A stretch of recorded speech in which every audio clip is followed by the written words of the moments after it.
हरियाणा पहुंच गए हैं पंडित धीरेन्द्र कृष्ण शास्त्री। 28,000 लोगों के सामने करेंगे ऐसी सनातन कथा कि दुनिया रह जाएगी दंग। सीएम सैनी ने भी कर ली है पूरी तैयारी। पंडित धीरेन्द्र कृष्ण शास्त्री की कथा में कौन जा पाएगा, कैसे जा पाएंगे, कितने दिनों तक चलने वाली है कथा, क्यों हो रही है हरियाणा में सबसे ज्यादा चर्चा, क्या करने वाले हैं धीरेन्द्र शास्त्री। हरियाणा की भूमि पर पंडित धीरेन्द्र कृष्ण शास्त्री पहुंच चुके हैं, जहां पर हनुमान कथा के सबसे बड़े आयोजन की चर्चा तेज हो गई है। मुख्यमंत्री नायब सिंह सैनी खुद पहुंचेंगे, पूरी तैयारी की गई है। लेकिन इस कथा की चर्चा सबसे ज्यादा अभी से क्यों होने लगी है? पंडित धीरेन्द्र कृष्ण शास्त्री क्या कुछ बड़ा करने वाले हैं? कितने दिनों तक कथा चलेगी? कौन देख पाएगा, कौन सुन पाएगा? एक एक डिटेल आपको बताते हैं। सबसे पहले ये जान लीजिए कि हरियाणा के पंचकूला में सनातन धर्म का डंका बजने वाला है। बागेश्वर धाम के पीठाधीश्वर पंडित धीरेन्द्र कृष्ण शास्त्री श्री हनुमान कथा यहाँ करेंगे। ये कोई साधारण कथा नहीं है, बल्कि एक ऐसा भव्य आयोजन है जिसके लिए 28,000 लोगों के बैठने की व्यवस्था वाला विशाल पंडाल तैयार किया गया है।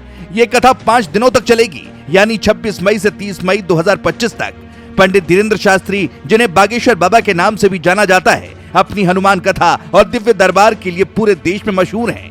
उनकी कथा में लोग न सिर्फ आध्यात्मिक शांति पाते हैं, बल्कि उनके प्रवचनों से प्रेरणा भी लेते हैं। इस बार पंचकुला में होने वाली कथा में सनातन धर्म के प्रचार प्रसार के साथ साथ कुछ बड़ा होने की उम्मीद भी की जा रही है। सूत्रों की माने तो धीरेन्द्र शास्त्री जी इस कथा के दौरान सनातन धर्म को बढ़ावा देने के लिए कोई बड़ा ऐलान कर सकते हैं। क्या ये ऐलान हिंदू राष्ट्र की उनकी पुरानी मांग से जुड़ा होगा, या फिर कोई नया सामाजिक या धार्मिक अभियान शुरू होने वाला है? ये तो कथा के दौरान ही पता चलेगा, मगर कुछ तो बड़ा होगा ही, क्योंकि इस आयोजन में हरियाणा के मुख्यमंत्री नायब सिंह सैनी भी शामिल होंगे। सीएम सैनी ने इस कथा के लिए पूरी तैयारियां करवा दी है। पंचकुला में सुरक्षा, ट्रैफिक और श्रद्धालुओं की सुविधा के लिए खास इंतजाम किए गए हैं।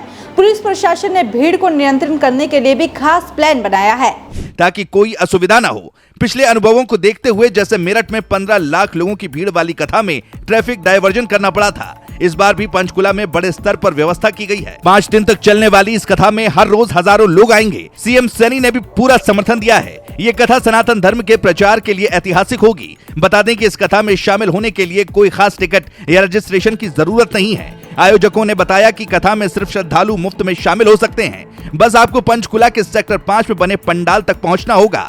सुबह 10 बजे से कथा शुरू होगी और शाम तक चलेगी, लेकिन भीड़ को देखते हुए पहले आओ पहले पाओ के आधार पर जगह मिलेगी। तो अगर आप शास्त्री जी की कथा सुनना चाहते हैं तो समय पर पहुंचना न भूलें। इस कथा की चर्चा हरियाणा में इसलिए भी ज्यादा है क्योंकि पंडित धीरेन्द्र शास्त्री पहले भी अपने बयानों और सनातन धर्म को बढ़ावा देने की मांग को लेकर सुर्खियों में रहे हैं। हाल ही में मुजफ्फरपुर में उन्होंने हिंदू राष्ट्र की बात दोहराई थी, जिसके बाद सोशल मीडिया पर उनकी चर्चा छा गई। अब पंचकुला में भी लोग उम्मीद कर रहे हैं कि शास्त्री जी कोई बड़ा ऐलान करेंगे जो सनातन धर्म के लिए मील का पत्थर साबित हो। हरियाणा सरकार भी इस आयोजन को लेकर खासी उत्साहित है। सीएम सैनी ने खुद कहा कि ये कथा हरियाणा के लोगों को आध्यात्मिक और सामाजिक रूप से जोड़ेगी।